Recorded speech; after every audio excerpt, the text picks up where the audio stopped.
Good evening, नमस्कार। छोटों को प्यार, बड़ों को नमस्कार और प्रणाम।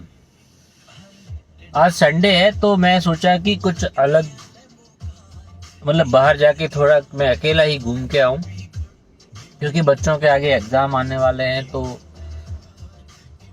वो पढ़ाई वढ़ाई करते हैं, नहीं तो हम साथ में जाते। बट जब मैंने ये घर पे बोला तो मेरे को कुछ सामान लाने के लिए बोला गया कि आप जा ही रहे हो तो हमारे लिए कुछ लेके आना। तो मैंने कहा क्या लाना है जी? तो बोले कि आगे गर्मी आ रही है तो एक मिट्टी का मटका, एक बाजरे की रोटी बनाने के लिए तवा और एक कबूतरों को पानी पिलाने के लिए कटोरा लेके आना मिट्टी का। मैं कहा ठीक है, डन, लेके आएंगे। अभी जहाँ मैं बैठा हूँ मेरे बाजू में स्वामीनारायण जी का मंदिर है, पीछे शनि मंदिर है, तो अच्छी वाइब्स है। तो मैंने सोचा कि एक वीडियो बना लेते हैं और ये सच्ची घटना पे आधारित है। तो मैं वहां गया ये सामान लाने के लिए उस दुकान पे। तो मैं जाता ही हूँ साल में एक आध बार तो उसके पास। तो उसने वहां पे एक लड़का है जो 14-15 साल का है और पढ़ता है 9th क्लास में, और उसका नाम मुकेश। तो उसने मेरे को पहचान लिया कि सर आप हर साल आते हैं मेरे यहाँ। ठीक है, तो मैंने कहा ये सारी चीज़ें दे दे मेरे को। तो उसने मेरे को एक मिट्टी का तवा, एक मटकी और एक कबूतरों के पानी के लिए वो कटोरा दे दिया। मैंने कितना हुआ? तो बोले सर 260 रुपये। ओके, मैंने कहा 260 रुपये तो मैं नहीं दूंगा, तू ज्यादा बोल रहा है कि ये तो भाव नहीं है। मेरे को हमारे गांव में भी कुम्हार लोग हैं,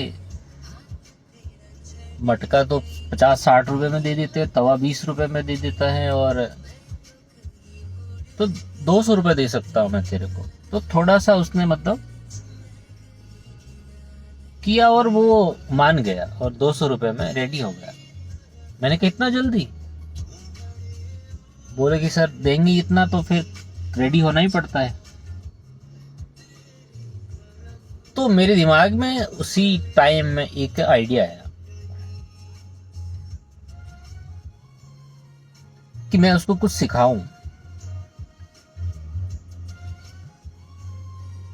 और पता है, ऐसे लोगों से हम बात करते हैं ना सामने से, तो उनको बहुत अच्छा लगता है।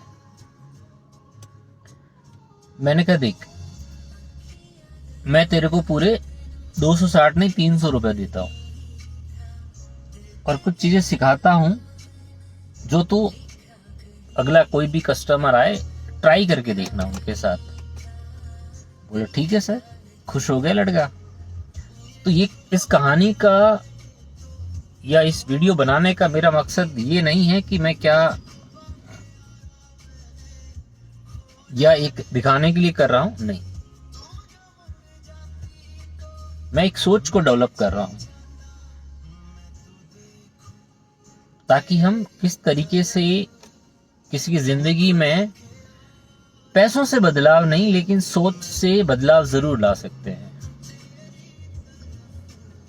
तो उस लड़के ने बोला कि क्या करना चाहिए। बड़े सुनने लगा। वो कोई क्लाइंट, कोई उसके पास और कस्टमर तो थे नहीं, मैं ही था। तो मैंने कहा चलो बात करते हैं इससे। मैंने कहा देख, तेरे को बात उनसे ऐसा करना ना, मेरे को तू तेरा धंधा बढ़ा सकता है, और तेरे को धंधा करना है ना तो तेरे को कुछ सीखना तो पड़ेगा ही। तो बोला ठीक है। मैंने कहा देख, हर कोई कस्टमर आएगा ना तो कस्टमर ये नहीं सोचता कि सामने वाला कितना गरीब है। चाहे वो ऑटो वाला हो, चाहे एक सब्जी ठेले पे बेचता हो, मूंगफली बेचता हो, तो कितना भी अमीर आदमी होगा ना तो वो बार्गेनिंग तो करेगा, वो पैसा कम देना चाहेगा।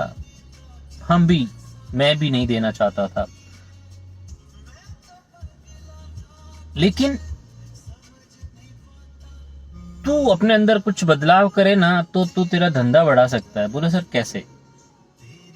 तो तेरे को ग्राहक को बोलना है, वो बार्गेनिंग करेगा, ठीक है, तू तेरी तरफ से बोल कि सर देखिए, आपको लगता है कि मैंने आपसे ज़्यादा पैसे मांगे हैं, लेकिन मैंने मेरी एक्चुअल वैल्यू मांगी है कि यही है, और सबके लिए रेट हमारा सेम है।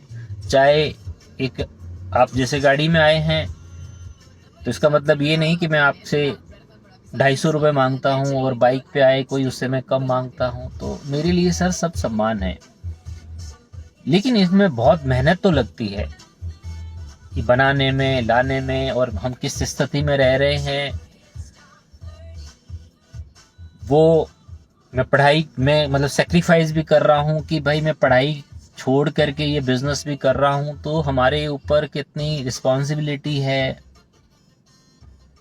तो जब ये हम सारी चीजें करते हैं तो शायद आप मेरे को 250 रुपये मांगे या 260 रुपये मांगे, आप दे देंगे ना, तो आपकी जिंदगी में या आपके बजट में कोई फर्क नहीं पड़ेगा, लेकिन मेरे जिंदगी में बहुत फर्क पड़ेगा इन पैसों का। 50 रुपये या 10 रुपये आप मेरे को ज्यादा दें, मैं बोलूँ ज्यादा भी नहीं दें, आप वो ही मेरे को वैल्यू दें, तो सर मेरे जिंदगी में बिल्कुल फर्क पड़ेगा।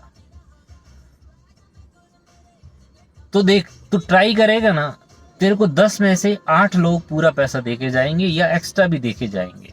उसको ट्राई कर, और मैं तेरे से 10 दिन बाद मिलने के लिए आता हूँ और मैं तेरे को कुछ और चीजें सिखाऊंगा। क्योंकि हम फ्री रहते हैं ना, शाम के टाइम जाते हैं, किसी से बात करते हैं तो उनको भी अच्छा लगता है। तो उस लड़के को बहुत अच्छी बात लगी और बोले सर ऐसे कोई बात ही नहीं करता है और कोई सिखाता ही नहीं है, बस अपना काम हुआ वो लेके जाते हैं।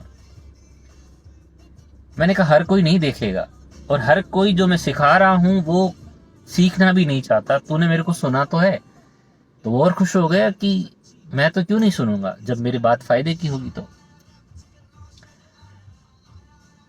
तो बोला मैं ट्राई करूंगा, और उस लड़के के मुंह पे एक अलग सी चमक आ गई, एक मतलब खुशी जैसा मुझे उसको लग रहा था कि हाँ उसने कुछ सीख लिया है और वो कुछ करेगा, और वो मुझे लग रहा है वो 100% करेगा।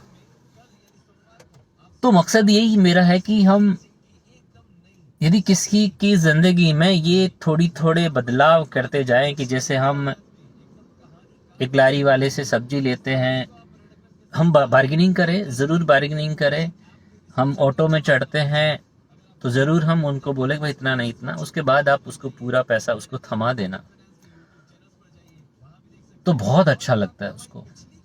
बस आपको वो लगना चाहिए कि कहीं वो रियल है कि नहीं। जैसे ऑटो वाले होते हैं बहुत सारे लोग, तो वो ज़्यादा ही मांगते हैं, लेकिन आप उनको समझा करके वो पैसे दें या पूरी वैल्यू दें तो शायद वो लोग खुश होते हैं। और जब किसी की जिंदगी में आपकी वजह से थोड़ी सी मुस्कान आती, खुशी आती है ना, तो मैं ये कहता हूँ कि हमारी जिंदगी में वो मल्टीप्लाई होकर के आती है। ये मैं मेरे एक्सपीरियंस से कहता हूँ कि मैंने इस लड़के को थोड़ा सा सिखाया ना, तो शायद ये मल्टीप्लाई होकर मेरी जिंदगी में आएगा। कोई मेरे से बड़ा आएगा और मुझे समझा देगा, और वो मेरी चीज काम आएगी। तो जो कुदरत होती है ना, वो देती है, लेती कुछ नहीं है। सृष्टि का काम देना है, लेना है ही नहीं। आप उससे जितना जिस तरीके से मांगेंगे ना, उस हिसाब से आपको मिल जाएगा। और ये हमें सब चीजें नेचुरली करना है, आर्टिफिशियल नहीं करना है। अंदर से आता है तो कीजिए, नहीं तो दिखाने के लिए नहीं करना है। मैं हूं ही नहीं और वो मैं चीज बता रहा हूं, मेरे अंदर वो फीलिंग्स नहीं है और मैं कर रहा हूं। मैं खुद शराब पीता हूं और लोगों को बोलूं कि आपको शराब नहीं पीना है, नहीं बोलना चाहिए। आप सिगरेट पीते हैं, लोगों को बताते हैं कि आपको सिगरेट नहीं पीना चाहिए, हानिकारक है। आप अफीम खाते हैं और लोगों को बोले कि अफीम स्वास्थ्य के लिए हानिकारक है, सही नहीं है। पहले आप खुद वो चीज मत करिए, उसके बाद लोगों को बताइए ना, तो वो लौट के आएगी, अदरवाइज नहीं आएगी। अब वैसे ही खुद है ही नहीं वो और लोगों को समझा रहे हैं ना, तो भगवान है या कुदरत है, वो अंधे नहीं है। वो तभी लौटाएंगे जब आप वो एक्चुअल में हैं, और कुदरत उसी को ही वो चीज देती है जो उसका वो हकदार है। नहीं तो बहुत सीन भी लेती है उससे, बहुत कुछ छीन लेती है। तो बस मेरा मकसद यही था कि मैं कोई मैसेज ऐसा देना नहीं चाहता कि ये करो, आप करो, वो करो। मेरे दिमाग में जस्ट थॉट आया, मैंने आपको बताया। आप भी आगे ट्राई करिए, अच्छा लगेगा। जब अच्छा लगेगा ना, सब अच्छा होता है। तो ये छोटा सा 10-11 मिनट का वीडियो है, अच्छा लगे तो आप इसको फेसबुक पे, व्हाट्सएप पे, इंस्टाग्राम पे, जहाँ पे भी मैं हूँ वहाँ शेयर कर सकते हैं, तो मेरे को भी अच्छा लगेगा। बस इसी तरीके से आपका आशीर्वाद, शुभकामनाएं मेरे ऊपर बरसाते रहिए और मैं तरक्की करता रहूं और आप खुश रहें। बस यही कहना था। धन्यवाद। नमस्कार।